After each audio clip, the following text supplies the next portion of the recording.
Hello, all. In this new globalist world order, there's one person who hangs around like a particularly toxic bad smell, and that is the ever-present Sir Tony Blair.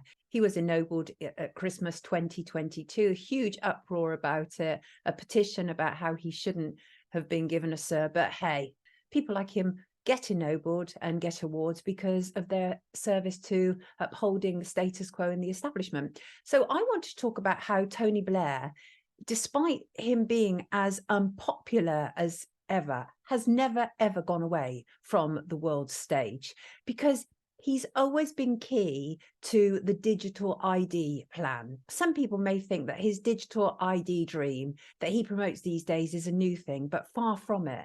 Some history for you. You may remember this. Anybody remember those sort of halcyon days of 1997 when Tony Blair was made Prime Minister?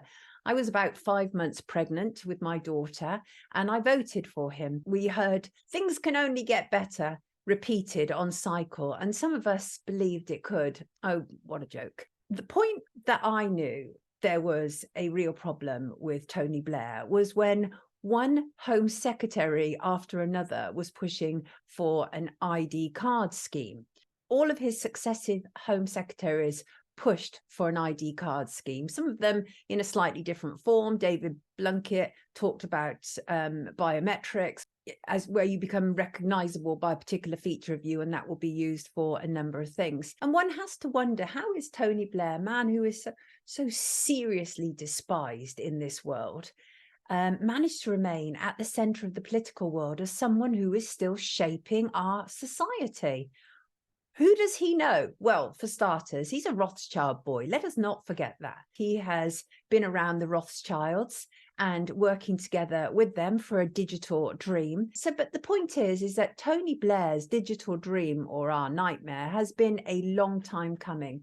So almost as soon as he was in office in 1997, he began talking about identity cards. And once 9/11 happened, they ramped it up and they said, we need it to protect us from illegal immigrants coming into our country, which, if anybody knows anything, Labour did no such thing. So that was a lie. But what they did was that they appealed to what they felt was the concern of the nation in order to be able to force through their identification card scheme. And as I say, one successive Home Secretary after another did this.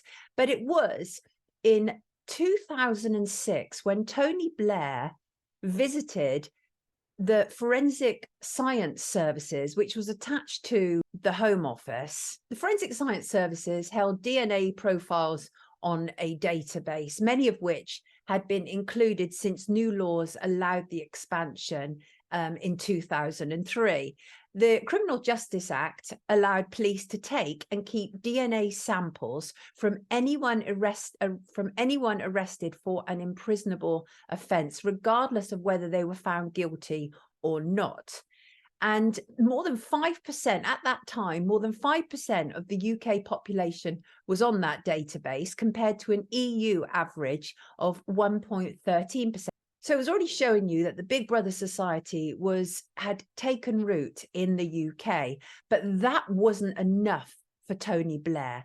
In fact, let me read you a quote he said about this. So he visited the Forensic Science Services and praised Operation Advance, which used DNA testing to reanalyze samples in cold cases.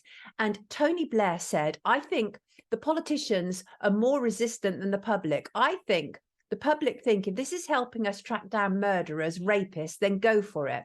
So you see, Tony Blair and his type were prepared to use any public fear they could, even at the beginning of the 2000s, to push through an identity card scheme. When he was asked whether there should be any restrictions on this database, he responded, the number on the database should be the maximum number you can get. And so when he left the FSS, he told reporters that it was his ambition to have as many people as humanly possible, whether they were arrested for a crime or not, on that database. And what he used was political means to say, he said he was talking about the Conservatives who were opposing this idea, he said their opposition to these DNA advances is a prime example of this. Thanks to legislation introduced by the Labour government, 21 dangerous criminals are now behind bars. The question for the Tories is whether they now support these measures, he said. So again, he wanted to appeal to the public about that. This was about crime and punishment and protecting innocent people from murderers and rapists, etc.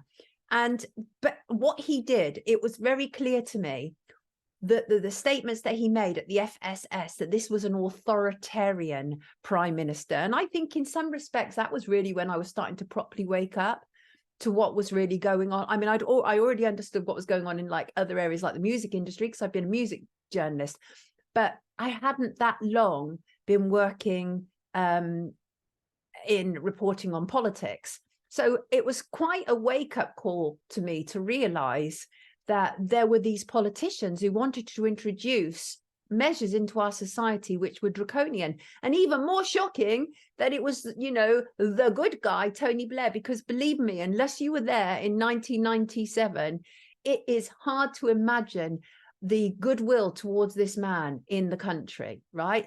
People loved him, absolutely loved him, which is why when Princess Diana was killed and he came out and he did this whole speech about her being the people's princess, why do you think he was selected to be the one, right? Not just because he was prime minister. There were other people who could have given the speech on behalf of Princess Diana, but Tony Blair was as integral then as he is now. So let's continue with this.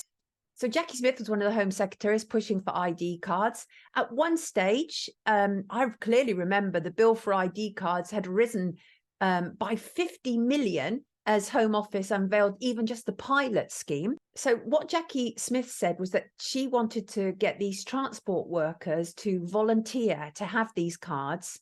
The idea was to enroll 200,000 airside and other critical transport workers first, and begin an 18-month pilot scheme at 2 airports, Manchester and London City, and without workers paying the £30 fee that was originally envisaged. So look at that. They wanted not only to have this national identification scheme, but they wanted us to pay for it too. And what they did, what the plan was by involving the transport workers, that was the first step to making it mandatory. So Tony Blair and his government spent an absolute fortune on forcing through national ID cards. At one stage, the bill was estimated at £5 billion, no joke.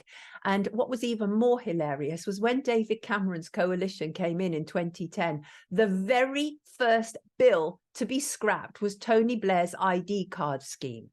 Now, that was interesting.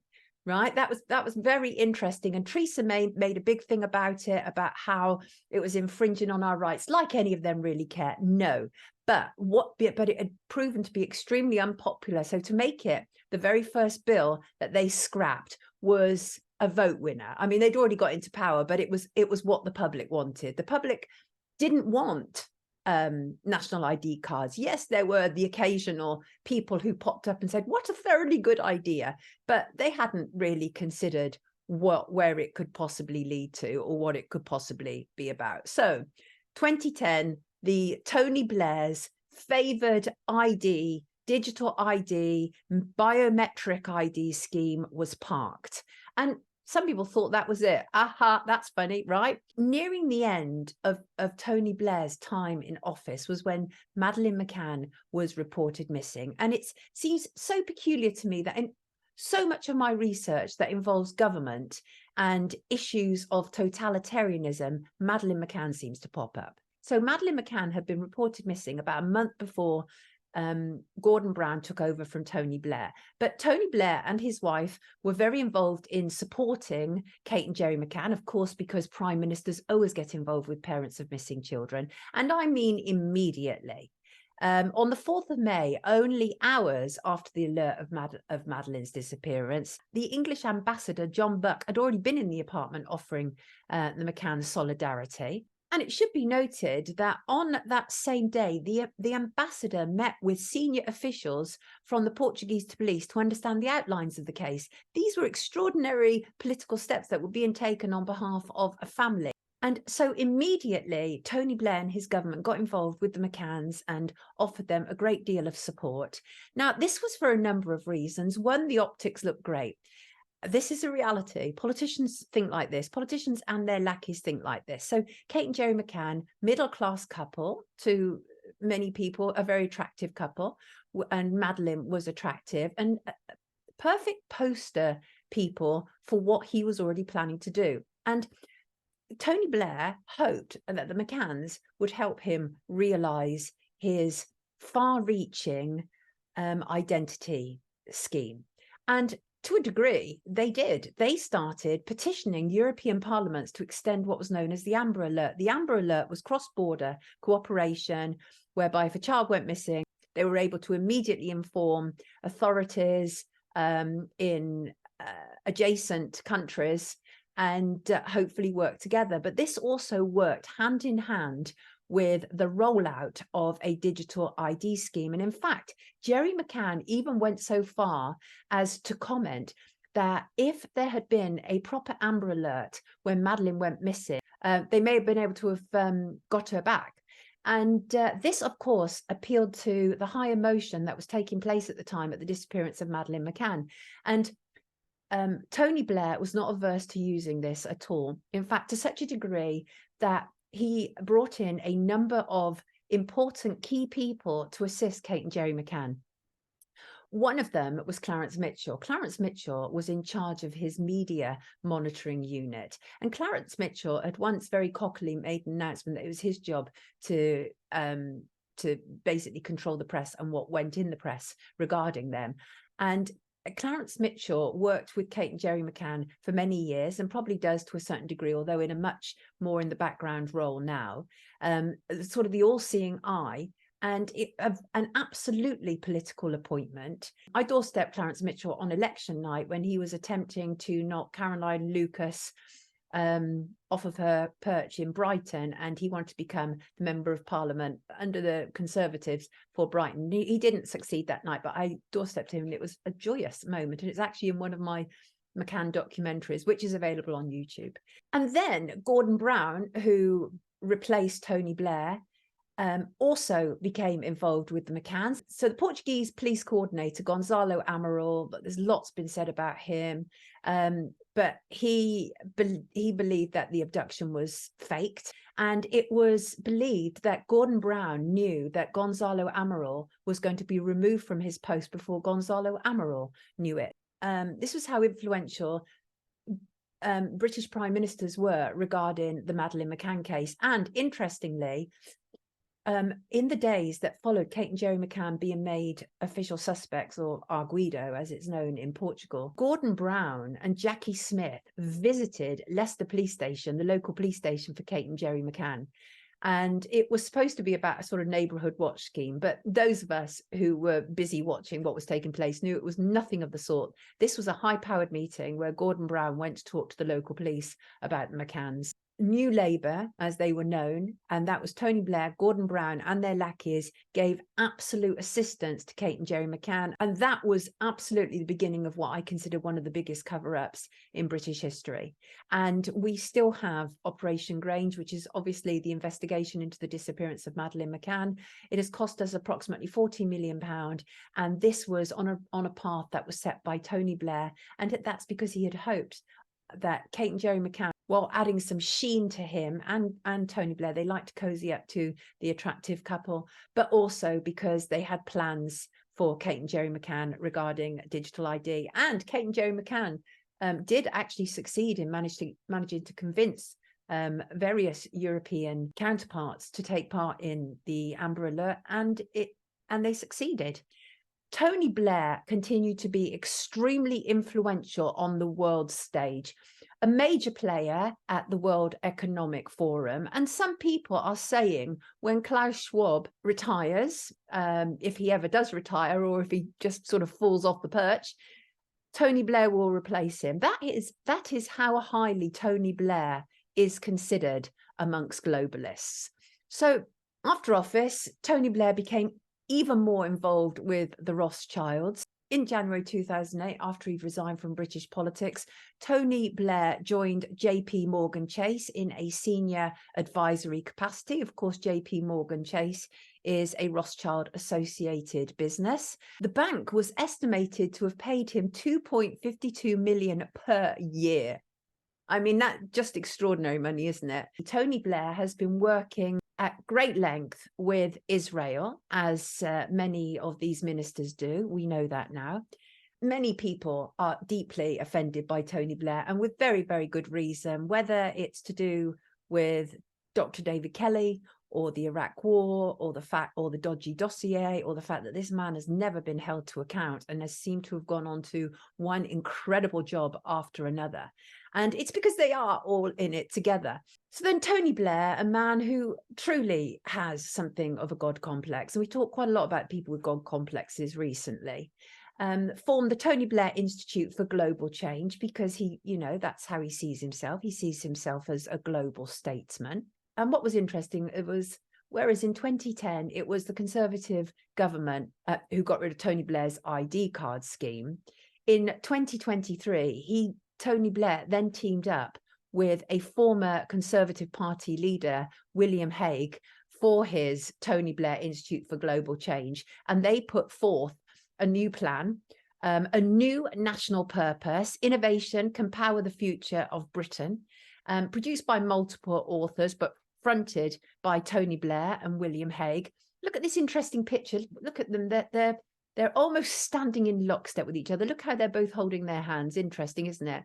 And they are very much pushing for a digital ID. Tony Blair has said it is common sense to move towards digital ID. One of the reports that they have been pushing is the Great Enabler, transforming the future of Britain's public services through digital identity. And the most cursory of glances at the sort of manifesto of ideas to transform the future of Britain will confirm that he's basically pushing exactly the same plan as the Rothschilds and the World Economic Forum. He wants to harness artificial intelligence and digital identity, in his words, to give and receive information in real time.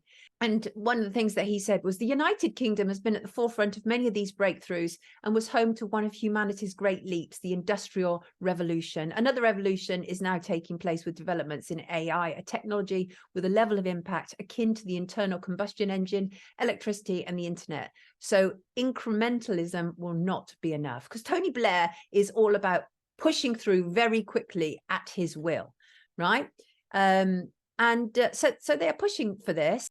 And bear in mind, this is an all-encompassing solution for Blair and his cronies, because what they want to see through through digital IDs is the modernisation of public services in the UK, including, of course, our National Health Service.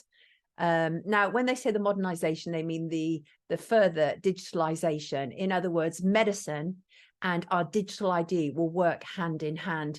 During the C19 period, Tony Blair didn't even bother hiding what he thought about this issue. He was very much forcing the idea of jabs and in relation to the issue of digital ID. And Tony Blair's plan encompasses all of society, including school children, who are also there, of course, a target for him. He wants to establish a digital learner ID that will contain all educational information, enabling a personalized education for every child. If they were truly interested in giving a personalized education for every child, that would be interesting to see, but we know they're not. Absolutely not. The whole point about the education system, it's still based on the old mode of educating people just up to a certain point where they could stop the factories. That's where the curriculum comes from, and that's what it's still based on.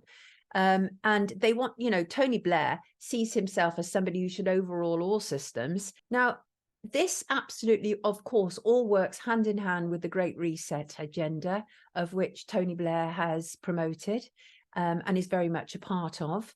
And this, without a shadow of a doubt, is about creating a new digital ID slave system for the world, with people like Tony Blair in charge of us.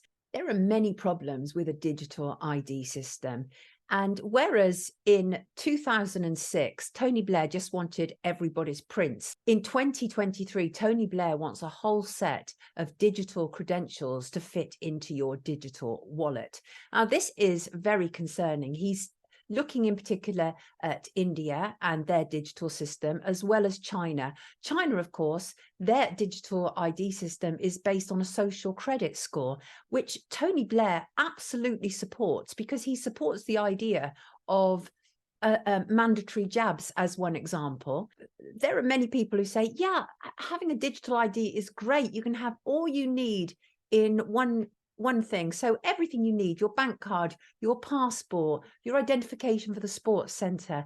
But that is to overlook how controlled you become with a centralized digital system. And let's not forget, governments worldwide did abuse digital ID during C-19. Look what they did with vaccine passports. If you weren't prepared to submit and have a coercively forced jab, you were turned into a second-class citizen. Some even admitted it, such as the reprehensible Jacinda Ardern.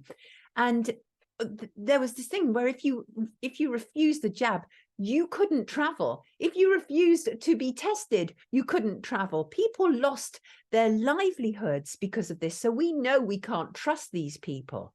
We know we can't. This is about creating a social credit system whereby we become mere slaves to people like Tony Blair and puppets to society, where we have to obey their rules. Our credit will be turned off.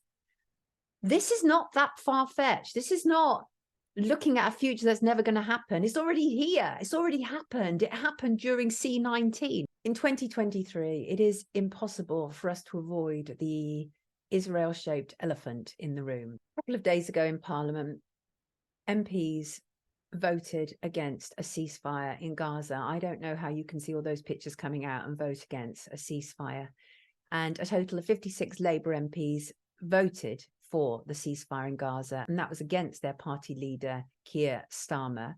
And the voting was, MPs voted 293 to 125, with a majority of 168. But we are living in a time where Israel is all in the British Parliament. Israel, friends of Israel, many politicians are friends of Israel, and their loyalties are elsewhere. Their loyalties are not with us, which brings me again to the very useful Tony Blair. Tony Blair is a Zionist, and he has been used in one role after another as a peacekeeper in the Middle East, which is obscene given his history. I mean, these people are ultimate gaslighters, aren't they? But Netanyahu has chosen Tony Blair to basically be a mastermind of the PR spin on what is taking place in Gaza. Israel is said to be appointing Tony Blair as the Gaza humanitarian coordinator. I mean, this is really narcissistic gaslighting, if ever we heard it. And the thing is Tony Blair is very, very useful. Tony Blair has failed up to this point to be able to persuade British people around to his idea of a digital ID. So guess where they've taken it? Africa. They always go there, don't they? Look what Bill Gates did with his jabs. But Blair and his authoritarian cronies have gone for Africa with the aim of imposing their will there. And we already know, of course, that the Ukraine, which again somebody said to me recently, and that is, we should put Ukraine and Israel on our tax returns, seeing as we're paying so much to fund them, and put them down as a business expense. I thought that was quite interesting. But also, obviously, we know that there is a digital revolution taking place in the Ukraine. And again, this is the globalists at work. Tony Blair is Big Brother's big brother. He never went away, because what he is talking about now was always the plan. They just did it in stealth. They wanted you to believe that this was about protecting society and the good of humanity, when in fact it's about enslaving us further.